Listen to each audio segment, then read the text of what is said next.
Si Claire Castro, tingnan natin kung gaano katalino, ha? Eto. Pag-usapan natin gaano katalino si Claire Castro. Tinanong na naman siya ng kanyang kryptonite dyan sa Net25. Patungkol sa sugal ito, sa scatter. Tangin na, tinan mo, ha? Ang ganda ng pasok dito ni ate, eh. Oo, sabi ni ate, Claire, tangin na yan. Ang daming lulong ng mga Pilipino ngayon sa online gaming. Grabe, ang daming lulong sa online gaming. Pinasara niyo yung Pogo pero pumalit yung online gaming.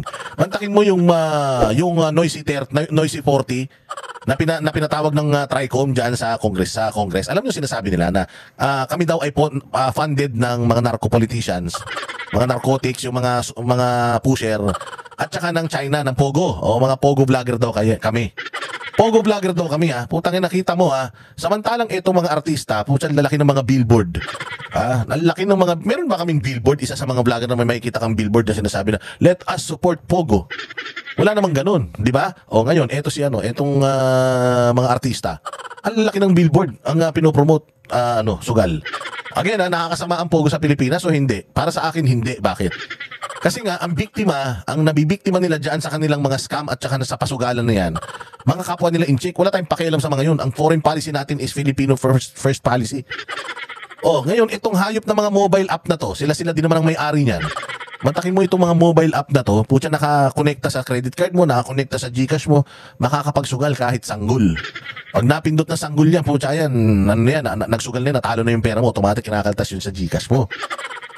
Hindi ba? Bakit hindi tayo ang apektado nito? Ang dami ng mga pamilyang sinisira nito. Ang pagsusugal po parang droga yan. Mas matindi pa nga, eh. Kasi kapag nagsugal ka, putyang inang yan, hindi ka naman nananalo talaga, pero ubos ang pera mo.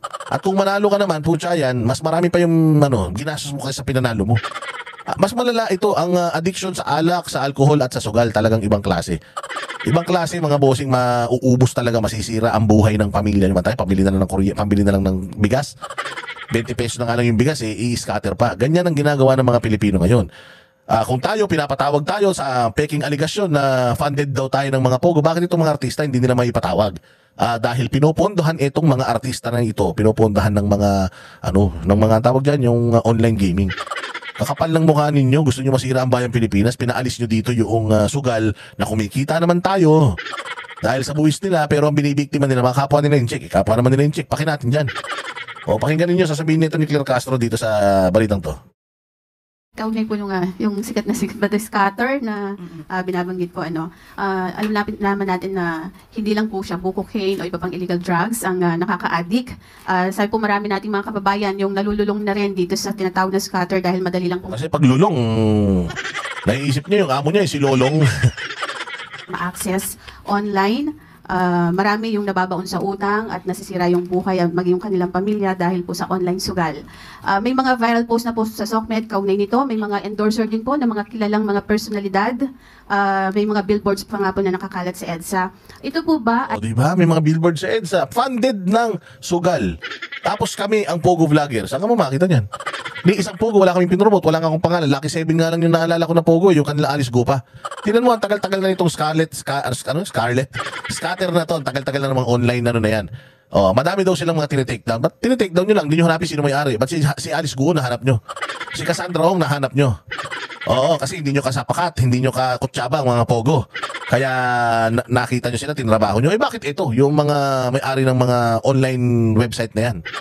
Bakit hindi nyo mahabol? Di ba magaling kayo? Bakit hindi nyo mahabol? Bakit hindi nyo mapigilan? Bisyo yan. It's either malaki kinikita nyo dyan mga ayop kayo, or malaki kinikita nyo dyan, kaya hindi nyo matanggal-tanggal yan. Tingnan ninyo kung paano ang approach dito ni Castro. Ay, yung negatibong epekto ng online na sugal ay nakarating na sa Pangulong Marcos at ano po yung maaaring gawin ng ating gobyerno tungkol dito para po maiwasan yung mas malala pang negatibong epekto nito. Opo, nakakalungkot po dahil marami sa mga kababayan natin ang nagugumon. Yun, marami sa mga kababayan natin ang nagugumon. Nalulungkot ka, di ba? Miski kami nalulungkot eh. Bakit? Kasi noong Pogoan nandirito, kumikita naman tayo, babayad ng buwis sa atin yan eh. May nalululong na Pilipino? Wala. May empleyado na Pilipino? Meron. May sweldo? Meron. May buwis? Meron. Again, apektado Pilipino? Sino nagsusugal dyan? Mga Pilipino ba? Hindi. Chinese. Ba't natin pinasara? Ngayon pinalitan natin ito, putangin na online. Sino ngayon na apektado pag online?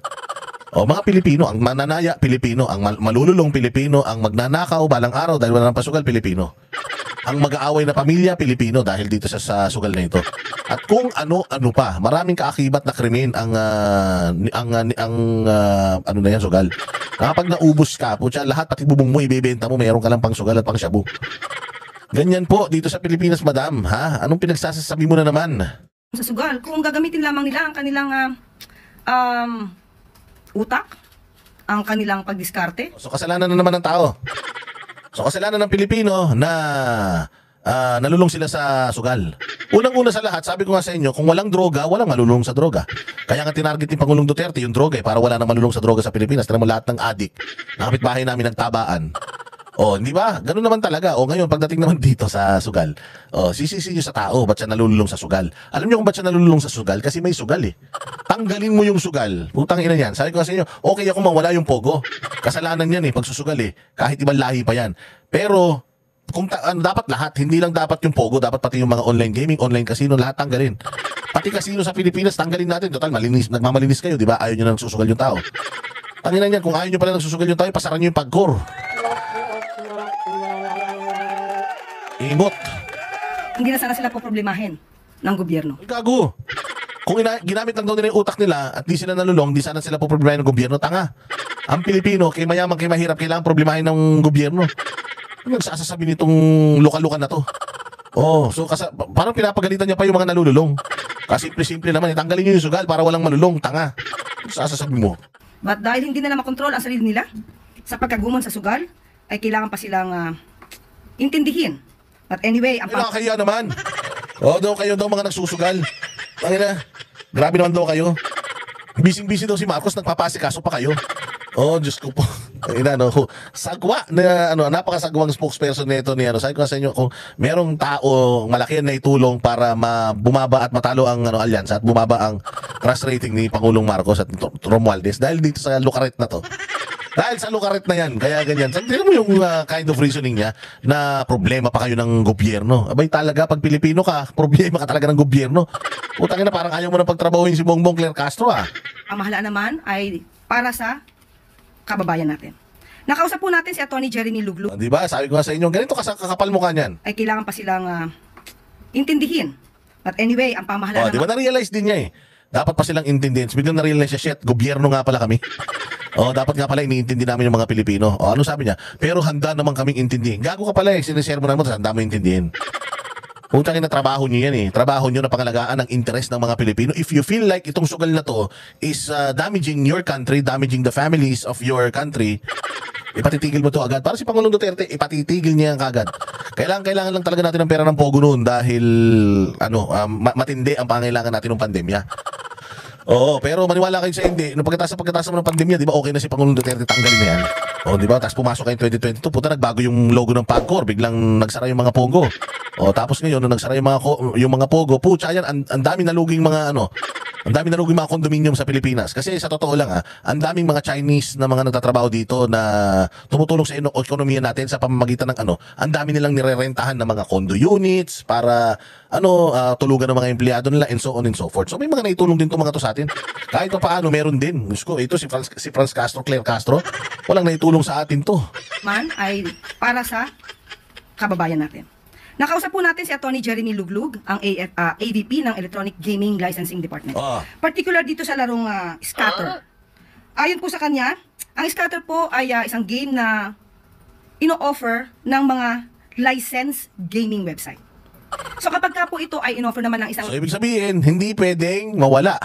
Kasi lisensyado at binobroadcast ng isang IT company. Ganun, hindi ba?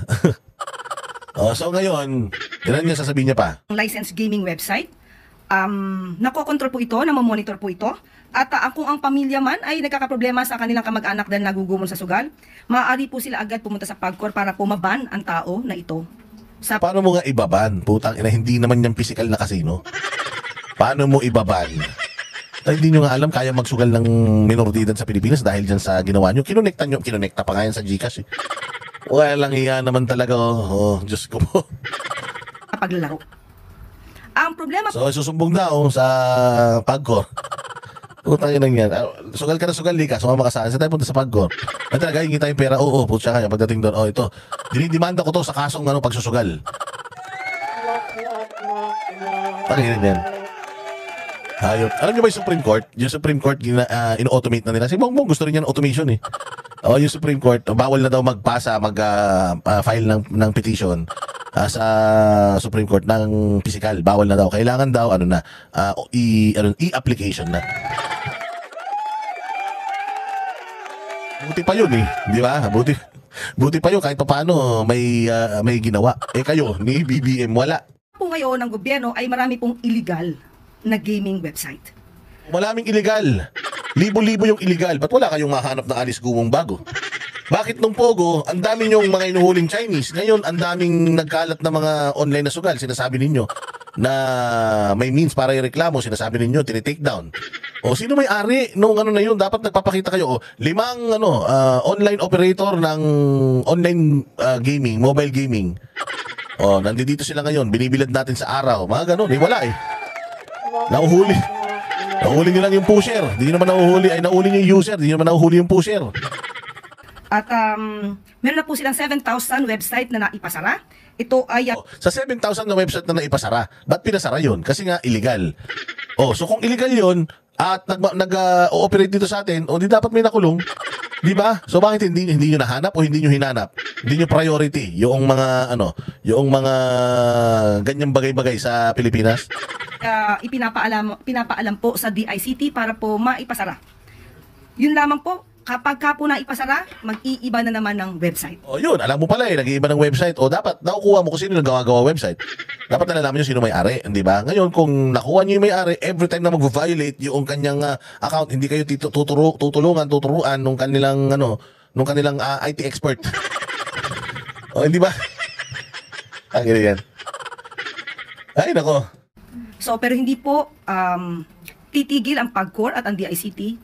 Di ba, ang dami nahuhuli. Walang nahuhuling kriminal. Ang dami daw pinatake down, 7,000 na. 7,000, 700,000 or something. Ang dami na daw na ipinasara. Di ba? Ang dami na daw ipinasara po siya yan. Pero walang nahuhuling kriminal. Parang ang dami nyo rin drugs na nakukuha ngayon na wala rin yung drug lord. Sa pagtanggal ng mga ganitong klaseng website, kaya lamang po ay magiging paulit-ulit dahil paulit-ulit sila nagbabago ng kanilang website. Paulit-ulit daw kasi paulit-ulit sila. Natural, alam nga naman paulit-ulit kasi hindi sila paulit-ulit. Anak ng tinapay ka Claire Castro talaga Wala ka nang sinabing matino. So paulit-ulit nilang ginagawa pa. Sa pasara mo, binubuksan lang nila. Ang tanong nga, ang bilis-bilis yung nahuli si Alice Guo. Si Cassandra Ong, yung Pogo Hub na yan sinasabi ninyo. Bakit itong mga website owners na ito hindi nyo mahuli? Hindi ba? Bakit? Napakahina naman ng ating sistema pag gaganyan, ma'am. Labo mo? So tandaan po natin, hindi rin po tutulugan ng gobyerno ang ganitong klaseng mga problema. At sabi nga po natin, patuloy po sila nagtatrabaho para po ito ay masawata. At sa tulong po... Masawata mo yung illegal. May natirang legal. Anong mangyayari doon? Di ganun pa rin, may susugalan pa rin yung tao. So dapat tanggalin nyo na yung sugal na yan. Claire, ba't ayaw mo tanggalin? Malaki makita mo dyan? Malaki ba ang ambag niyan sa sweldo mo? Ang labo nun, no? So merong 1 million na website. Merong 1 million na website na illegal. So napa-take down mo. So ang natira na lang 20,000, halimbawa ay 30,000 na lang. 30,000 na lang yung natira. Anong gagawin ng 30,000 na yun? Siyempre mas mataas ang ngayon, ang demand ng tataya dahil nawala na ibang tataya nila ang yayaman na naman nung ibang mga online na sugal dyan. Libo-libo na mga online na casino or online gaming yung naipasara ninyo pero wala kayong naipapakulong na sindikato ng sugal na yan. O baka kayo sindikato dyan. Uri ninyo, doon sa mga nag-e-endorso, kung ito naman po ay hindi lisensyado, huwag nyo na pong patulan ang ganito. Putang ina, demanda mo. Even yung artista na nagpo-promote, demanda mo. Akala ko ba ayaw mo ng fake news? Hindi ba ayaw mo ng fake news? Pero putang ina, yung mga peking prangkisa, peking mga mga lisensyadong operator baliwala lang. Ikulong mo yung endorser, hindi siya gumagawa ng due diligence. Itong klaseng mga pwedeng pagkakitaan. Yusek, since sinasabi niyo po paulit-ulit lang kahit na ipasara, wala po bang plano ang administrasyon ng Pangulo para po ito ay ipatigil na lang din kagaya? Ang ganda, di ba? Ipatigil. Ang ganda. Kasi nga, pangit ang sugal eh. Malas ang sugal, malas ang kahit na anong bisyo. Kay drugs, kay alak, kay sugal, pambababae, too much of something, too much of everything is bad. Hindi ba? Kaya, Diyos ko po. Anong ginawa sa Pogo na pinaban po? Hindi po kasi siya maiko-compare sa Pogo. Sabi nga po natin, Hindi mo talagang hindi mo makukumpara sa Pogo.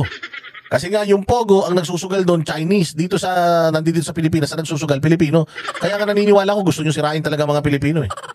Mantakin mo yung drugs, sabi nila hindi daw yan hindi daw yan yung drugs ay hindi ganito, ay hindi masama yan. Minsan ginagamit yung ganito. Kasi ngayon naman magkaiba ang Pogo at saka tanga, anong pinagkaiba niya? Parehas sugal yan. Ang pinagkaiba lang niyan, itong mga yung Pogo, Chinese ang apektado, ang nagtataya, ang susugal. Dito, Pilipino mismo, ginigisan niyo yung Pilipino sa sarili niya mantika. ito po ay nanggagaling sa illegal website. So, ang tanging lamang po natin gagawin ay laging patanggal, ipasara to the DICT, itong mga illegal website na to. So, yun po yung nagiging problema dito. Pero hindi nga po ito titigilan, kahit pa ulit-ulit silang pumapasok. Yun, ang masama nga sugal, Claire Castro. Puta ka na parang bisyo, parang yung pagbatak, pagkukokain. Masama din yun. Kaya nga pinapag-drug test natin yung amo mo, di ba? Kasi masama yun. Kung halimbawa man siya ay positive, di maganda. Oh, pero kung negative siya, masama yun. Bisyo yan eh. Paninigarilyo, masama yan. Pag inom, masama yan. O, hindi lalo na yung pagsusugal. So, pinapasara yung pasugalan, ayaw mo. Bakit? Ha? May komisyon ka? Tatanong ko lang ha. Nagtatanong lang ako. O, di ba? Bakit ayaw mo? Ayaw niyong magsara? Ang ganda-ganda nung tanong eh. Bakit hindi na natin sara? Nasara nga natin Pogo eh.